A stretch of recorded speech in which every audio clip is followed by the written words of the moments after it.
Hello, listeners and viewers. Welcome to the BRIC live stream tonight. Keith Roberts is our normal host, but he cannot be here this evening for some unavoidable reasons. So this is Mary Hirsch. I help with the coordination and production of the BRIC live stream. So tonight we have coming up Curtis Eckman, who a lot of you know is a general contractor and home investor. He's going to talk to us about how he goes about identifying and avoiding some of the most expensive mistakes that you can make simply because of not identifying them before you commit to purchase a house. Very briefly, we're going to give you an update on the College Station City Council, what they call the ROO, the Restricted Occupancy Ordinance. We don't really have a lot of information. We just want to give you some general updates.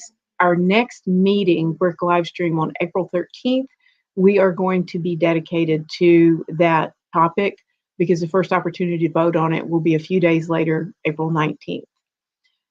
And our last guests tonight will be Carrie Mersman and Paige Nauman from University Title to talk about some of the specifically investor-focused services that University Title offers. University Title is BRIC's title sponsor. They've been with us from the very beginning, and we're so happy to be able to welcome them today. So, and Curtis looks like he's ready, so we're going to go straight over to his segment. Hello, Curtis. Hello. Good evening, and thank you for having me on again. Yes, and I forgot to mention that I'm going to back out because it's very difficult for me to stay on as a real host and also do the behind-the-scenes production. So we're going to hand it off to Curtis. Awesome, thank you. And I had lunch today with Keith. He wishes he can be on today, but the whole reason why we work so hard is to provide for our families and to reach those goals. And that's exactly what he's doing tonight is being there for his family at one of their tournaments and being able to just take care of that. And so he wishes he could be here, but you got me instead. So sorry. Hopefully you learned something. But pop any comments that you have below, and I'll do my best to kind of get through them and answer them. But I'm going to be talking a little bit about the losses that you see in construction and how you can try to mitigate some of those losses. And so I've kind of identified 4 areas that I really see. The first area is not having a clear plan of what you're going to do. Too often, like I get realtors hitting me up that say, hey, this is going to be a great investment. But, all they know is that the numbers are a little bit, that it's a handyman special, basically. And so as soon as you start running the numbers, you're like, it might be a good investment for somebody who lives there. But if I'm looking to sell the property, I've got extra closing costs. Well, it might be a good investment as a rental or a flip. So there's lots of different things. So the first thing that you really need to do is have a good, clear plan of what you're going to do. And the construction largely will drive that plan. So an investment property that you plan on keeping and holding on to and turning around renting, you may not put in the same finishes. You may not do the same kind of things because you're going to get a renter in and they're just going to tear crap up. And so you look at what is the end goal and then start planning towards that. Now, once you start creating the general objective that you have and the goals for what you want to do with that property, that's when you start breaking it down into clear and concise objectives and instructions. This is called your scope, the scope of the work. Now, make sure you have one. So the way we do it is we have a scope of work for each of the general trades, each of the trades that I might subcontract to, and then I do it by the room. So on my team, we're a little bit different than some investors and some contractors in that I've got a blended team of some amazing craftsmen who do fantastic work that have a really good understanding of everything. But they're not experts at plumbing. They're not experts at electrical. They certainly don't know any HVAC. And so I already know their limitations and what I feel comfortable with them working on versus what I don't. And so that starts off with us going through and making that plan. Okay, what am I going to have my people do? What am I going to have all these other trades do? And then being extremely precise.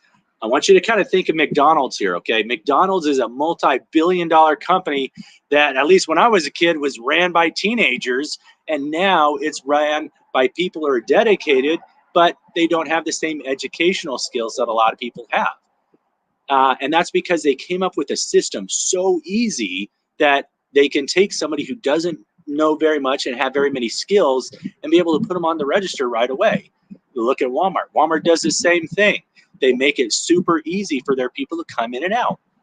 I love contractors, but just assume that we're all stupid idiots that don't know what we're doing, and make your scope to fit that, especially if you want to do something that is very specific.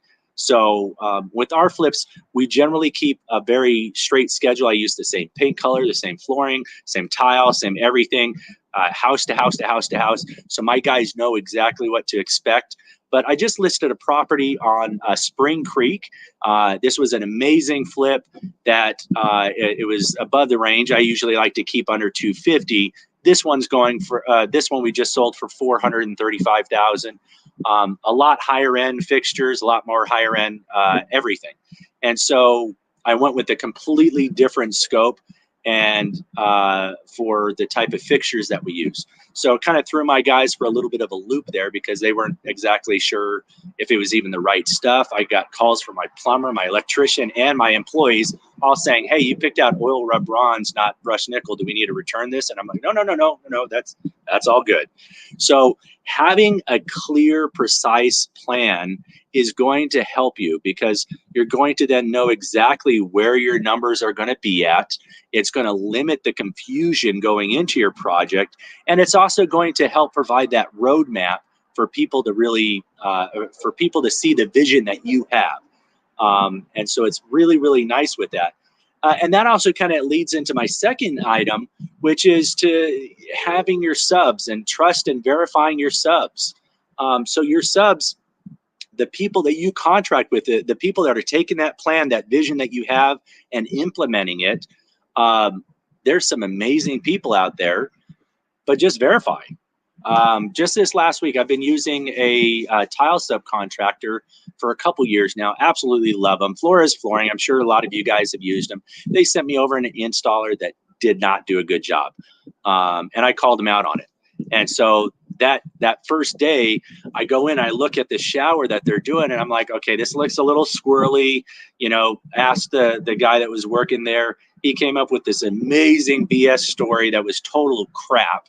And I was like, okay, that makes sense. And then like literally at midnight, I'm waking up in the middle of my bed and just saying, that really doesn't make any sense. And am I the type of person who wants to just say, okay, yeah, it looks good, let's go for it?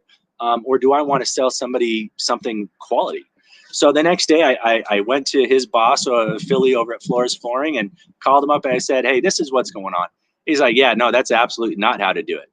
And so I made him tear out the whole shower and redo it because I just didn't feel comfortable. This is your money, but it's also your reputation. So if you see something that your sub is doing, speak up, say something. But also kind of realize too, your subs are only going to do what you tell them to do. So if you have this vision for this grand thing and you don't write it out clear and concise of exactly what you want, don't expect it to be followed. That is going to add to costs. It's going to make things more challenging. And when they're more challenging, you got extra time in completing it, holding costs.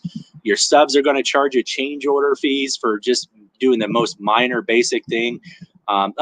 Take an example, changing the paint color. Okay, so if you go in with one scheme of color and you think it's going to look good and you change the color, well, that contractor still has to go buy new paint and pick it up. So it's not just, oh, let's change out the color of the paint. It's, well, now we've got to change out the paint and somebody's got to go pick it up. There's extra labor if you got them standing there waiting. So have a good, clear, concise plan and make sure everything is there ready for you. So with your subs, you have that plan in place. You've got it written down. You've given it to them. But you're going to want to make sure they have all the right stuff in place. If they don't have insurance, and make sure you have good insurance that's going to cover them. So double check that. Check their licenses. About 4 years ago, I hired a guy who was claimed to be a journeyman and had a master who was willing to sponsor him to come work for me. Even had a little card and everything. I never went on the website to actually verify that this guy's license was revoked because he had so many violations and was doing things completely wrong. Needless to say, I had to replumb a fourplex because he didn't do it right at all. So trust the people you bring on, and especially at the very beginning when you don't know how they do, always, always, always verify. So make sure they've got good insurance, make sure they've got an understanding of the scope, make sure that if there's anything squirrely about the project, you take care of it. And the last thing is going to be pay.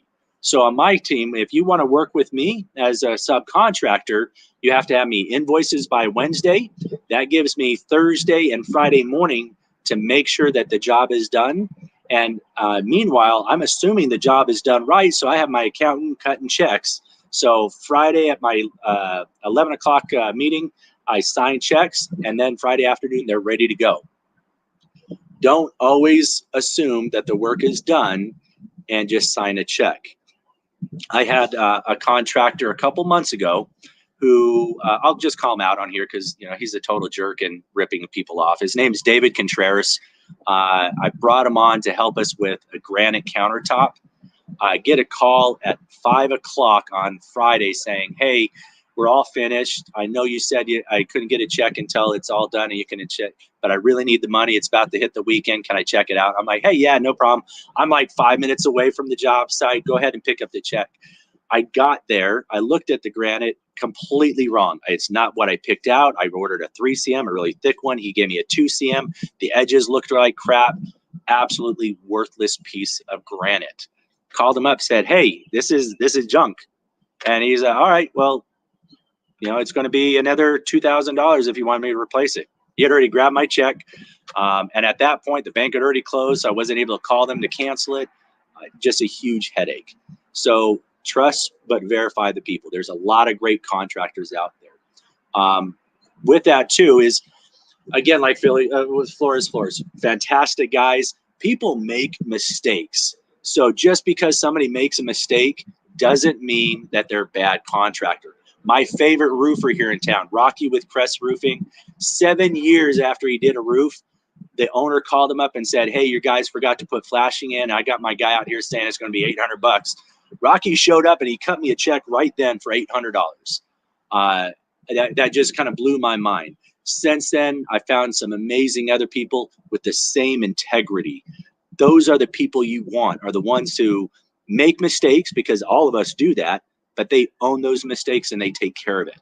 And that's part of verifying what that sub can do and taking care of them. So have that plan in place. Before you even get to the job site, I want you to have the plan written out, have what the rules are for your subcontractor, verify that they're good to work out a payment plan that you trust, that works out with pay as you go, not all the money up front.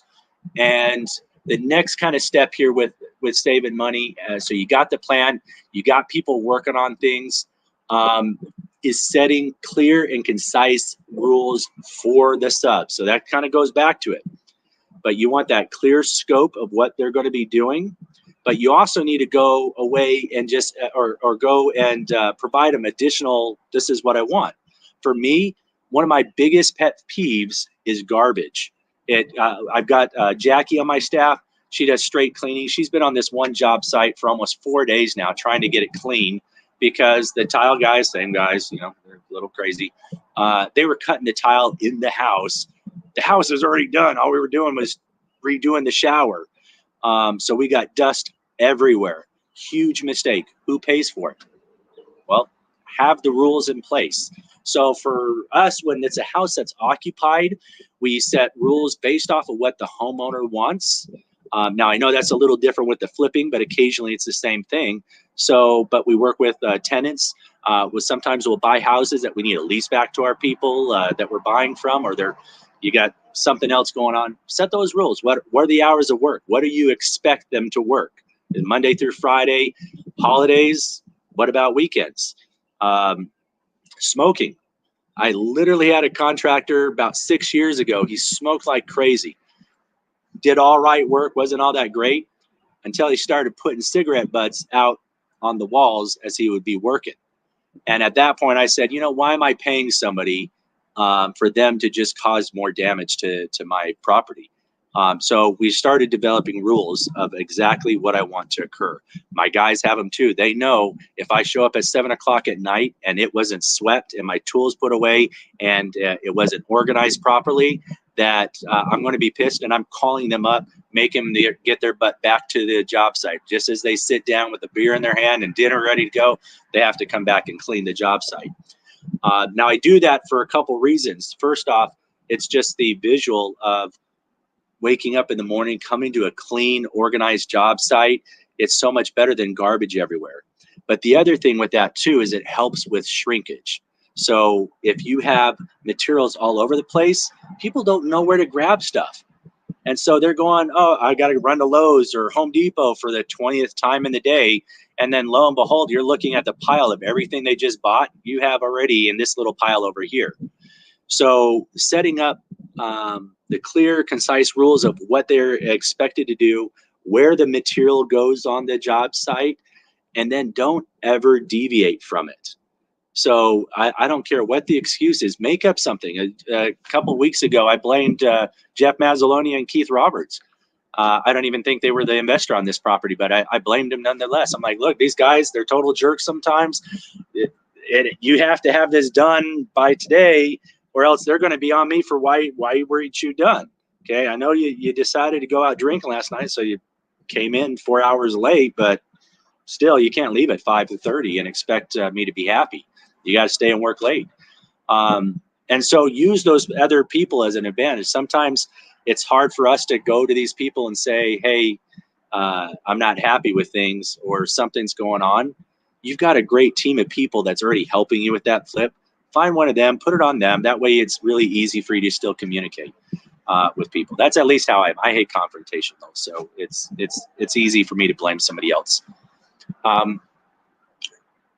So you have a plan in place, you got clear rules set up, you've picked out your contractors, they know exactly what they're going to be doing. The last thing that I see that we spend a lot of money on is the time. And this is the thing that a lot of people don't realize is they buy a property to flip it and they just sit on it and they wait. Now, sometimes you can include that time in your budget. I do that already. We've got 4 flips that are going on the market. Actually, no, 2 are already sold. So I've got 2 more that are hitting next week. And then I've got 4 more flips right after that. One of the flips I've actually just been sitting on since January. So I'm paying all that holding costs. But the deal made sense, and I knew, because I had the plan at the beginning, that it was going to take me 2 to 3 months before I could get to this. So I already included that extra $1,500 in holding costs, an extra $150 in lawn maintenance, and a bunch of other little things with this. And so I already kind of did that, and so it made it a lot easier for us to go into a project knowing the end in mind. So we've got a couple of questions about the rules, about the contracts, as well as how do I know if somebody's already, overcharging and everything like that. First off, the subcontractors need to know the rules up front. They have to know that in order to bid right. Okay, so they may go into a project thinking they can knock it out in one weekend, but if you're telling them, hey, I don't want you to work on Sunday, because you're religious or for whatever reason, you can't work on Sunday. For me, I don't want anybody working outside the hours of 7 p.m. to 7 a.m. unless it's an emergency. I don't want to piss off the neighbors and have them start calling. So we set those rules right up front and allow them to bid based off of what those rules are. Your guys' risk tolerance may be different than mine. You may be fine with a dirty job site. I'm not. But I'm willing to pay the extra 15 minutes every day that it takes for them to sweep up and clean up after themselves so that they already have that in place. So provide that up front. So when they go to bid, then you're able to, they already have a clear picture of that. Now, when you're bidding, this is going to be a tough one because everybody is a little bit different. When I first started working to get my name out there, I was charging 25 bucks an hour. That was it. I thought I was doing a phenomenal job. I was the first licensed and insured handyman in the area. I'm now one of only 3, but I wanted to do things right, but I needed to get my name out there. Now, if you want me to work on your house, it's got to be, you got to be a really good friend of mine. So you're welcome, Tyler, because I worked on his house, but he's phenomenal. So how do you know if they're overcharging or not? The fact of the matter is your material cost is going to account for about 1/3. Your labor cost, look at painting. Paint a house, you got about $500 in materials. What's the whole cost? It's going to be labor. There are a lot of great websites out there that can help you bid. I use 2 of them. The first is Clear Estimates. I think it's $59 a month. And it updates with the latest cost trends out there. Now, this is the same type of of estimating software that insurance companies use. And so it is really good to help you with those costs, to set those initial costs. But to be perfectly realistic, when you start using that same person over and over and over again, their price better drop. My painters, you can't hire them for what I pay them because they're painting 30 or 40 houses for me a year. My roofers, same thing. He's going to give me a huge discount because we're constantly doing it. Your first couple of houses, you're going to want to partner with somebody who knows all those numbers. And then once you start becoming familiar with how the cost of things, and you start getting subcontractors in who know the rules that you set and have a good idea of what your scope is in advance, you're able to start bidding it out. I know what my tile guys come in at because they charge by the square foot, and it's consistently the same. Now, after time, they hit me up for a raise at the end of the year, but that's to be expected. So there's a lot of great tools out there, but the biggest thing, especially if you're starting out and you don't have a good Rolodex, find somebody who you trust, partner on the deal, give me a call, I'll JV with you, and we can kind of come up with a good plan of what those costs are. And even if you don't want to partner, just give me a call. I can tell you if a contractor is full of BS or not. 9 times out of 10, if they talk a good game, they probably are full of BS, because a good contractor is rarely a good salesman, but a good salesman, he'll tell you that they know everything. So you've now got a scope in place. You've got your rules set. You know what you're going into because you've gotten a couple bids if you're not familiar with people. The last thing is all about that time. So whether that project is sitting there for a day or a month, it costs you money. My average flip cost me $150. So over the weekend, if we're not working, it's $300 right out of my wallet. And so think about that as you're making those decisions. A very amazing client of mine is so passionate, wanted to get in flipping. He bought a house. I helped him with part of the remodel. He was going to take on some of the rest. His house hasn't even hit the market for about 1.5 years now. He's still working on it. The cost that he paid to that bank, he could have paid me to finish it, and we would have already had him on the market, sold 1 year ago. Great guy. He was trying to save money, thinking he can do it himself, but in the end, it costs him a lot because he didn't quite realize his skill level and things. When are lumber prices going down? All right, so COVID. Just to kind of back up, because I got to switch hats here a little bit. So before I got into contracting, I was the director for the Red Cross. I oversaw disasters. And more importantly, I built a business continuity program. And so lumber prices, I'm actually predicting lumber prices will start coming down when the supply chain reaches, meets the demand that we currently have. Thanks to the canal issue going on, it's going to take a little bit longer than expected. I expect lumber prices to actually start to recover wintertime of this next year. So in about 9 months from now, that's when I expect to start seeing lumber prices drop.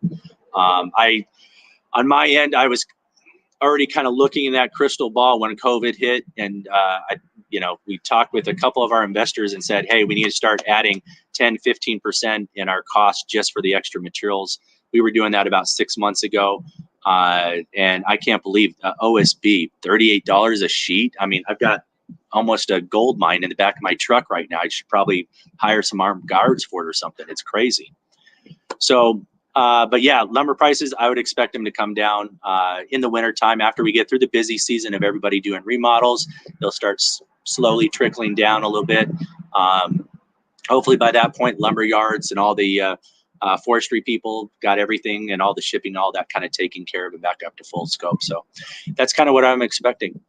Any other questions for me, guys?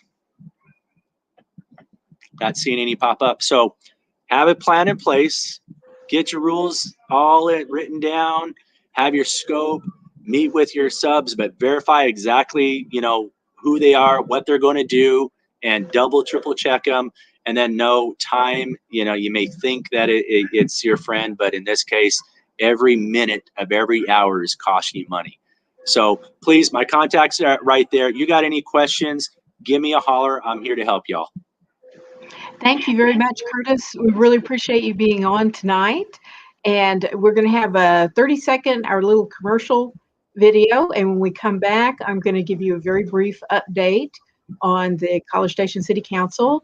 And then after that, we're going to have one more little commercial, and then we'll go to university title.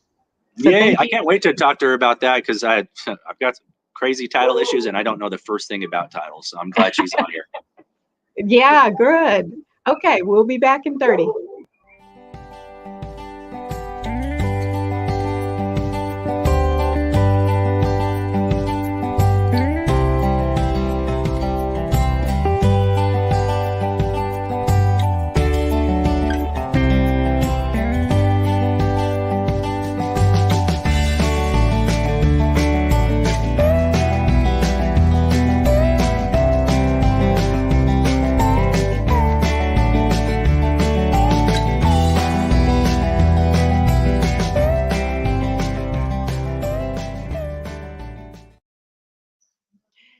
All right. Hello, viewers. And I just want to let you know a couple of things about the College Station City Council. They are considering, this is not passed into ordinance yet, but they are considering a new restricted occupancy overlay ordinance. And the target is, frankly, student renters.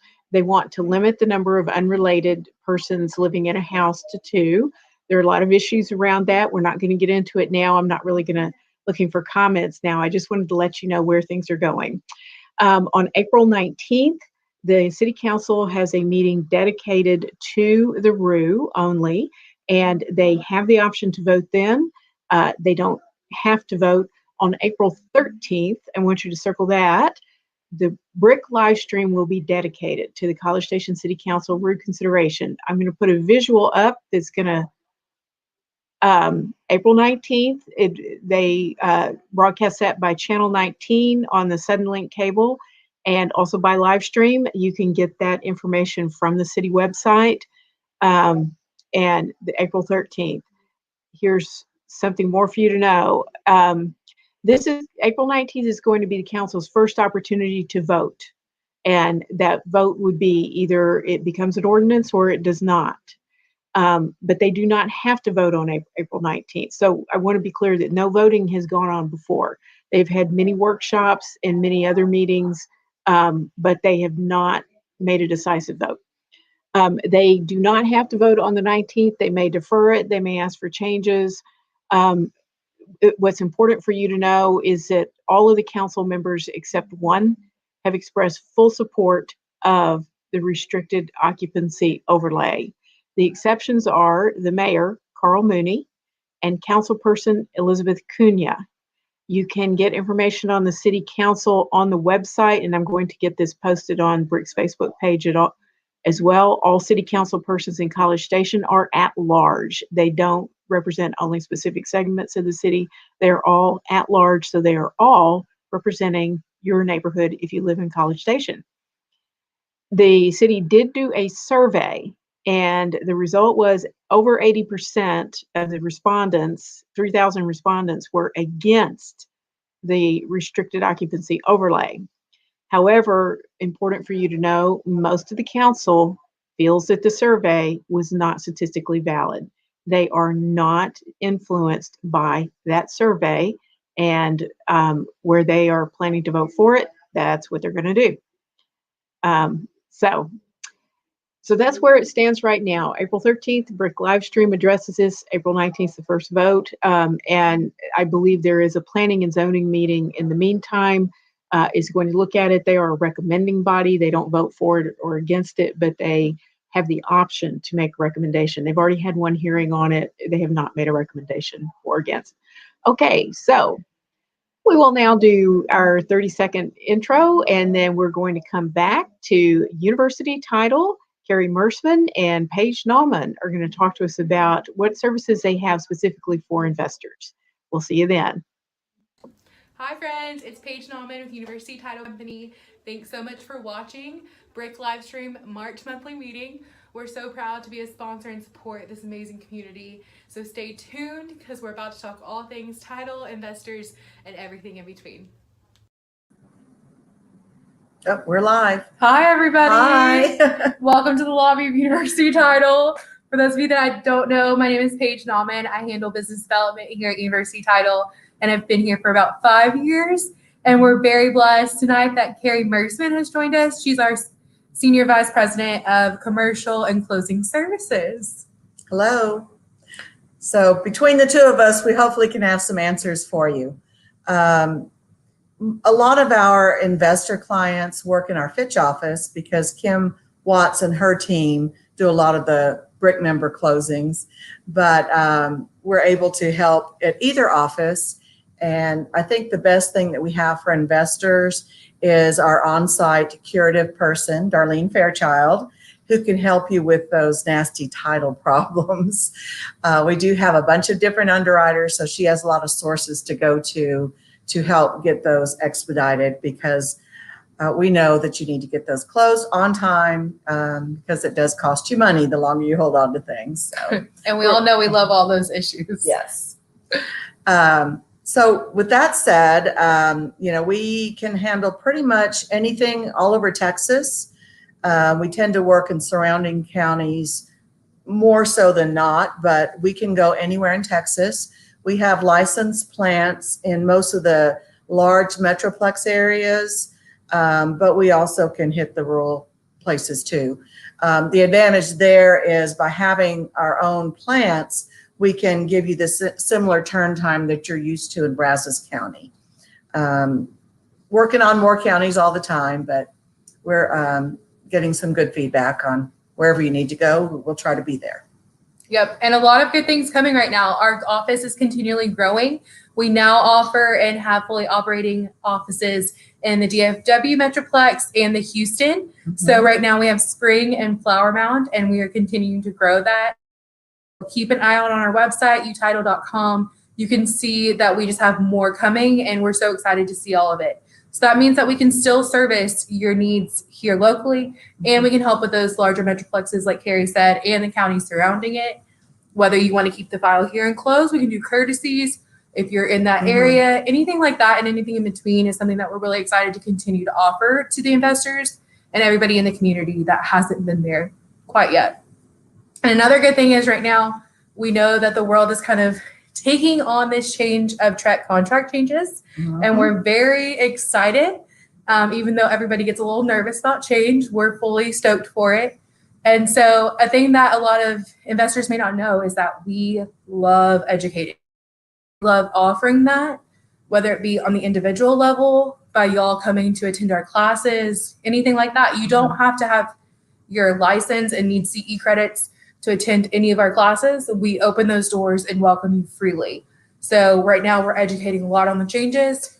For the month of April, we're really focusing on surveys, which as investors, y'all know are key to any transaction. So definitely all our contact information is below. Mary's plugging it, and we're here to just be a liaison to make any transaction as simple as possible. Do we want to ask any questions or? Yeah, we have one right now. It says a little bit more about the investor classes UTitle offers. So yeah, like we said, right now we have contract changes. We have surveys coming up for April. We also offer programs titled Title 101, Survey 101, and Curative 101, which goes hand in hand with Darlene Fairchild, who Carrie mentioned is amazing and such a gift to us. They don't make them like Darlene. And she's a wealth of knowledge. So she is somebody who can help with so many different things that come up on those title commitments that you see daily. So how do you learn about the upcoming classes? Ooh, even better. So you're talking to the right lady. I love this. So feel free to send, I'll tag my email in the comments once we get done. You can hop on our email list. I have a special list for our investors or people who just love classes. And so you'll get a constant contact every month where I just send you what we're doing, what we're offering. And for a lot of people, I think they forget that we have attorneys right here down the hallway. We have Holscher, Lipsey, Turnbill, Poole, Elmore. And Heath Poole is one of those attorneys. And so right now we've also started something called Hanging with Heath. And it's going to be a quarterly event where he brings y'all in, agents, investors, anybody in the community that's involved in real estate, and he offers free legal advice. And so each quarter, we're going to just have open-end discussion and a topic and just really cool things like that. So definitely send an email and we can get you on those lists because we're super excited. Yes. Learn about the upcoming classes. Okay. Okay, so our attorneys can really help with, if you need help with your contracts. They're available really for any questions you might have.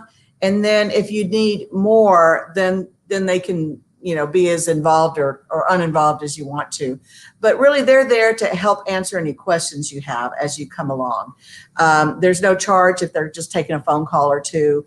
If it gets into where they're helping you with some curative matters and requires a little more in-depth document preparation or something like that, then there would be some kind of a nominal fee, but that's as involved or uninvolved as you want to be. But he is on staff with University Title as well as the law firm, and he can be, made available pretty much whenever you need him. Yeah, he's amazing in that sense.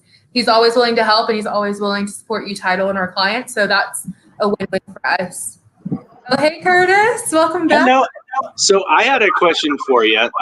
As investors, we frequently will buy properties that are distressed or they've been forgotten about and everything like that.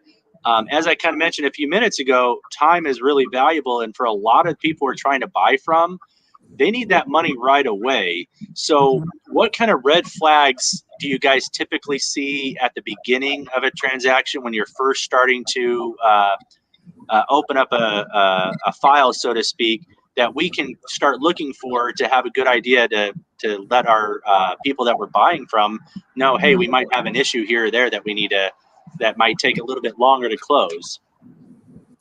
Of course, once the title search is completed, we'll know exactly.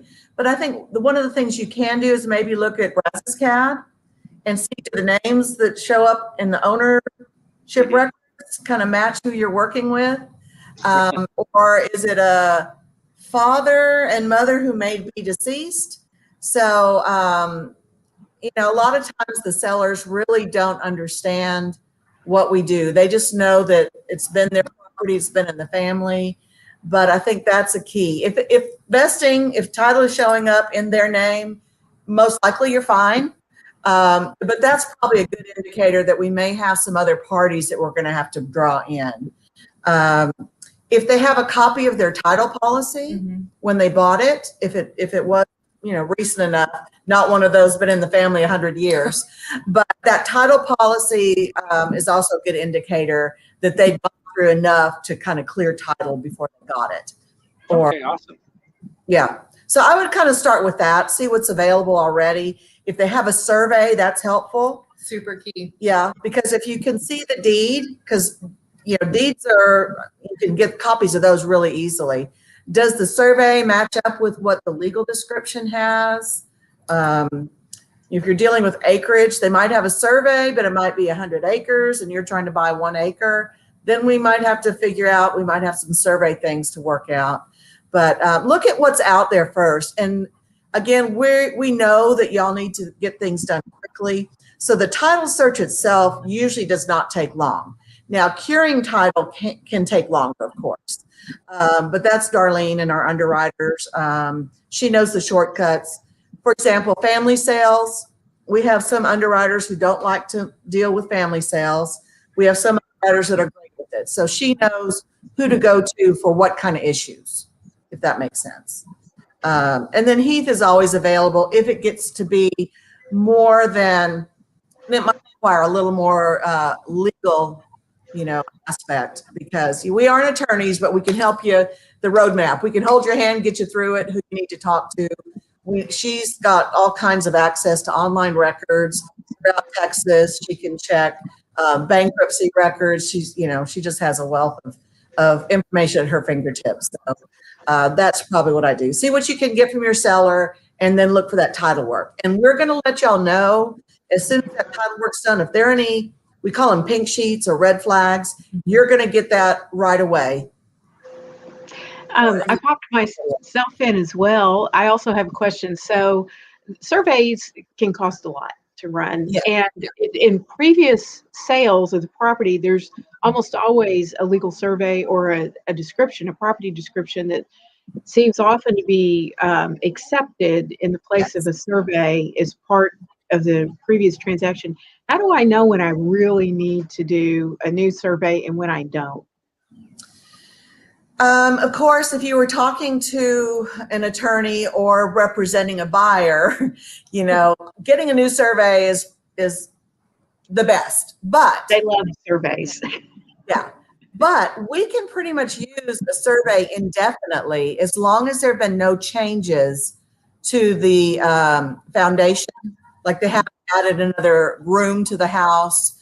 But it depends. We also look at the the web. I mean, we also look at Google Earth. Earth. So we can see if they've added something. Okay, no, it's not going to be anywhere close to the boundary line. So there are a lot of tools that we can work out where you don't have to. But kind of your buyers, what's their comfort level? Because we can get by with some pretty bad service for title insurance. Things to be mindful of, or if you know that there's been additions, things like that they've done work to the driveway, if there's a shed in the back, fire pits have been a thing that have come up recently, pool additions. And you can always kind of pick our brain too to see if we think that's something that may need to be addressed ahead of time. So if you're an older subdivision buying a distressed property, they may not have building lines. It may just be city ordinances. And so a lot of those structures are grandfathered. So even if it's a problem on a survey, you might think it's an issue. It's really not, because that house was there before. Now, can they tear it down and rebuild right where it was? Probably not.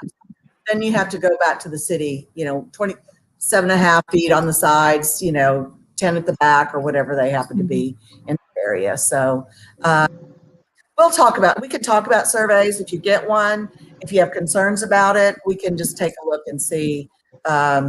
Where we have to have a survey is when we don't have that good legal description. Otherwise, we can work with a lot of stuff. If you've got a property that has no easement, we can put a lot of stuff drawn in on there. Or if it's a huge enough tract that we can tell it's on the property, we can draw stuff and get by with it. So we try to, if you're trying to save money, we're going to try and help you with that. Yeah. Thank you very much. Sure. Do we think that about covers it for you, title? Just remember, reach out if you need any training, any help, and we've got our secret weapon, Heath.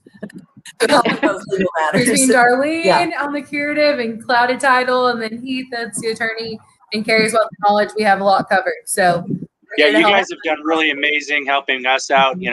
I've only been flipping for a couple years, and so I have lots of questions, and I always have to just ask. And that's a piece of advice I'd give for our listeners is don't be afraid to tell them you don't know what they're talking about, to educate yourself, because they're more than happy to let you know exactly and try to explain it more in layman's terms what's going on. Because I don't speak your language of what you do. I don't expect you to know all of ours. So, we all have where we're we have knowledge. And we'll be the first to tell you, that's not me, that's going to be Darlene, or that's going to be Heath. But feel free to reach out. We can at least get you pointing in the right direction. And we don't expect you to know our business. That's great. Well, thank you so much, Carrie and Paige and Curtis. We so appreciate you being on this evening. And I think that wraps it up for us for BRIC tonight for our live stream. This was a good one. Really learned a lot. So thank you so much for having us. We appreciate you, Mary, and all y'all do over at BRIC. And Curtis, we're very excited for you and Peggy and all the good things y'all have going. So, well, thank you very much, and thank you for all the help that you guys have done for all of our properties. So, happy to help. Anytime. Thank you. Take care. Thank you. Bye, guys. Thank you. We all have a good evening, and don't forget, April 13th, we're going to cover College Station Rue, and we will see you then.